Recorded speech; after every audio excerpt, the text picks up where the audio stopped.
কুয়াকাটাতে আজকে আমার প্রথম দিনে সি বিচে আসলাম, বরের সাথে প্রচুর মজা করলাম। আমরা কুয়াকাটাতে আসছি সকাল সকাল, আর তারপরে ঘুমিয়ে পড়ছিলাম যেহেতু সারা রাত জার্নি করে আসছি। দেন দুপুরের পর ঘুম থেকে উঠে ফ্রেশ হয়ে এখন রেডি হচ্ছি, সমুদ্রের পাড়ে যাব। আমি তো এখানে আসছি সমুদ্র দেখতে। প্রথম দিন আমি জাস্ট পাটাই ভিজাবো, তাই একটু গর্জিয়াস ড্রেসই পরে নিলাম, আর আমার হাজবেন্ডও রেডি হয়ে চলে আসছে। আমি রেডি হতে গেলে সে সবসময় আমাকে এভাবে হেল্প করে। আর এই তো ভিডিও অন দেখে হুদাই দুষ্টামি করতেছে আমার সাথে। আমরা দুজন এরকম ফ্রেন্ডের মতোই সারাদিন দুষ্টামি মজা করতেই থাকি। আর এবার তো আমরা শুধু দুজন মিলে আসছি ট্যুরে, তাই দুজন মিলে একটু কোয়ালিটি টাইম স্পেন্ড করতেছি। তো এদিকে বকবক করতে করতে আমি একদম রেডি। এই হচ্ছে আজকে আমার ফাইনাল লুক। টুকিটাকে সাজুগুজু করলাম, সুন্দর একটা ডিপ পার্পল কালার ড্রেস পরছি, মানে 3 পিস পরছি। বেলকুনিতে আসতে যে পরিমাণে বাতাস, বাপরে বাপ। সেই যে কবে সমুদ্র দেখছি লাস্ট কক্সবাজারে, আর আজকে আবার যাচ্ছি সমুদ্র দেখতে, তাই আমি ভীষণ এক্সাইটেড। যদিও হোটেল থেকে সমুদ্র দেখতে পাচ্ছি,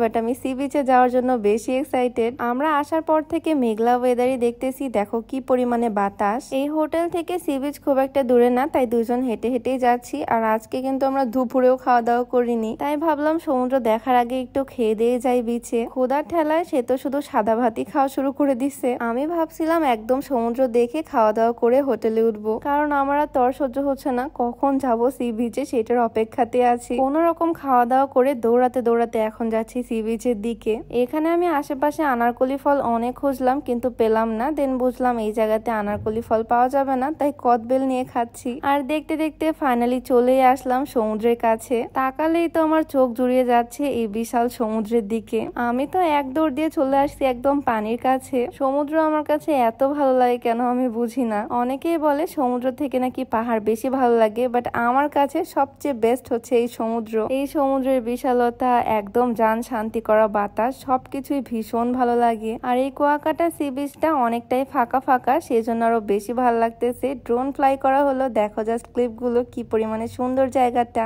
আলহামদুলিল্লাহ, আল্লাহর কাছে শুকরিয়া আদায় করি, এমন একজন লাইফ পার্টনার পাইছি যার হাত ধরে আমি পুরো দেশটাই ঘুরে দেখতে পারতেছি। এমন ভাগ্য কয়জনের হয় বলো। সমুদ্র দেখার ইচ্ছা আমার ছোটবেলা থেকেই ছিল। বিয়ের কয়েক মাসের মধ্যেই সে আমাকে কক্সবাজারে নিয়ে গেছে। আর এবার আমরা চলে আসছি সাগরকন্যা কুয়াকাটাতে। সত্যি বলতে এবার ঘুরতে আসার ফিলিংসটা একটু অন্যরকম। হঠাৎ করে ট্যুর আর দুজন মিলেই চলে আসা। বিচে আজকে আমি প্রচুর এনজয় করতেছি। আর একটা কথা, আজকে আমি যে সুন্দর ড্রেসটা পরে আছি, মানে যে 3 পিসটা পরে আছি, এইটা exclusive fashion corner Facebook page থেকে নেওয়া। 3 পিসটা আমার অনেক পছন্দের, সেই জন্য আজকে পরলাম। এক্সক্লুসিভ ফ্যাশন কর্নার ফেসবুক পেজটা আমি ডেসক্রিপশনে মেনশন করে দিব, তোমরা চাইলে পেজটা ভিজিট করে আসতে পারো। প্রথম দিনে আমি এই বিচেই কাটালাম পুরাটা বিকাল বেলা। আরো 4-5 দিন আমি এখানে থাকবো, প্রত্যেকটা সুন্দর সুন্দর জায়গা ঘুরে বেড়াবো, আর অবশ্যই তোমাদের সাথে ভিডিও শেয়ার করব। তো আজকে ভিডিওটা এখানেই শেষ করছি। সবাই ভালো থাকো, দেখা হবে নতুন কোনো ভিডিওতে। সবাইকে আল্লাহ হাফিজ।